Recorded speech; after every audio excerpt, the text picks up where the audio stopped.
Hay ideas que son tan potentes, tan transformadoras, que pueden cambiar el rumbo de la historia.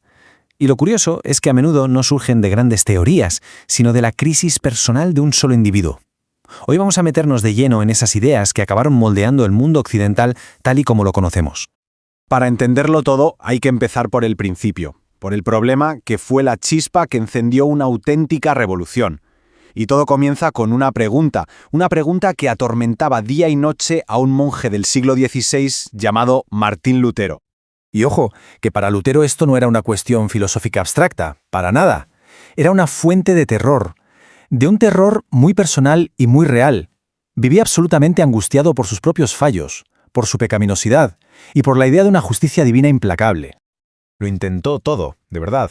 Todo lo que la Iglesia de la época decía que había que hacer para estar en paz con Dios, él lo hizo, y lo llevó al extremo.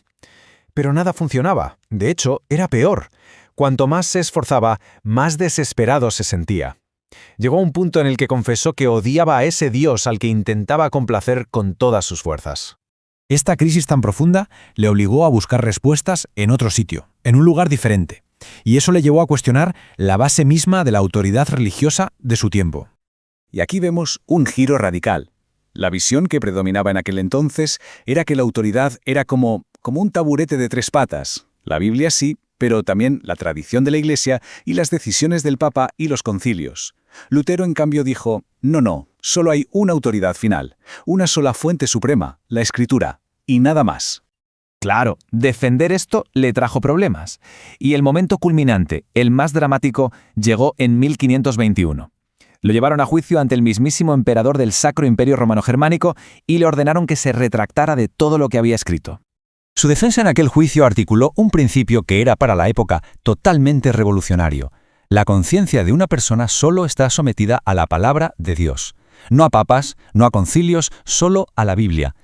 Y este principio se convirtió en el primer gran pilar de la Reforma. Se conoce como sola escritura, que significa literalmente solo por la Escritura. Bien, pues con la Biblia como su única guía, Lutero por fin encontró una respuesta a esa pregunta que tanto le aterraba. Y fue una respuesta que le dio la vuelta por completo a cómo se entendía la salvación. Este era el meollo del asunto. Si todo su esfuerzo, sus buenas obras, los rituales, sin nada de eso servía para ganarse el favor de Dios, entonces, ¿qué quedaba? ¿Cómo podía salvarse alguien? Su gran descubrimiento, la idea que lo cambió todo, fue darse cuenta de que la justicia que Dios pedía no era algo que una persona tuviera que conseguir con su esfuerzo. No, era un regalo, algo que se recibe gratuitamente, sin merecerlo. Y esta es la famosa doctrina de sola fide, o solo por la fe. Para Lutero, esta era la idea central, el artículo sobre el que la Iglesia o se mantenía en pie o se derrumbaba por completo.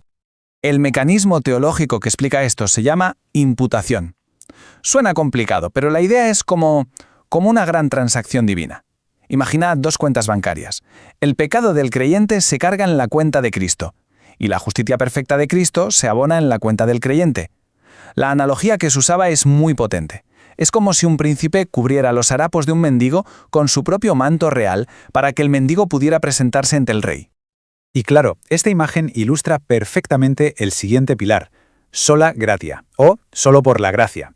Porque si es un regalo que no merecemos y en el que no participamos, significa que todo el proceso es impulsado, de principio a fin, únicamente por la gracia de Dios. Esto nos lleva a otra pregunta inevitable. ¿Y por qué un sistema así? ¿Cuál es el propósito de todo esto? Los reformadores argumentaron que la respuesta cambiaba el foco de toda la vida religiosa. Aquí el punto clave es que el protagonista de la historia deja de ser el ser humano. En este sistema, la gloria de la salvación no le pertenece a la persona, ni siquiera es algo compartido. Toda la gloria, de principio a fin, pertenece única y exclusivamente a Dios. Este principio se conoce como Soli Deo Gloria. Y estos conceptos, junto con un quinto, Solus Christus, la idea de que Cristo es el único mediador, se resumieron en lo que se conoce como las 5 solas. Son, por así decirlo, los pilares fundamentales sobre los que se construyó toda la teología de la Reforma. Pero lo más fascinante de todo es que estas ideas no se quedaron en debates teológicos dentro de los muros de una iglesia. ¿Qué va? Salieron de ahí, trascendieron y acabaron remodelando la sociedad por completo, con un impacto que de hecho llega hasta nuestros días. Pensemos por un momento, al poner el énfasis en la conciencia individual y en que cada persona podía tener acceso a Dios directamente a través de la lectura de la Biblia, bueno, las consecuencias sociales y políticas fueron masivas. Se impulsó la alfabetización como nunca antes y se sentaron las bases para una nueva ética del trabajo, entre otras muchas cosas. Es increíble, ¿verdad? Todo comienza con la búsqueda desesperada de paz de un monje aterrorizado y se convierte en un movimiento global que ha resonado durante más de 500 años.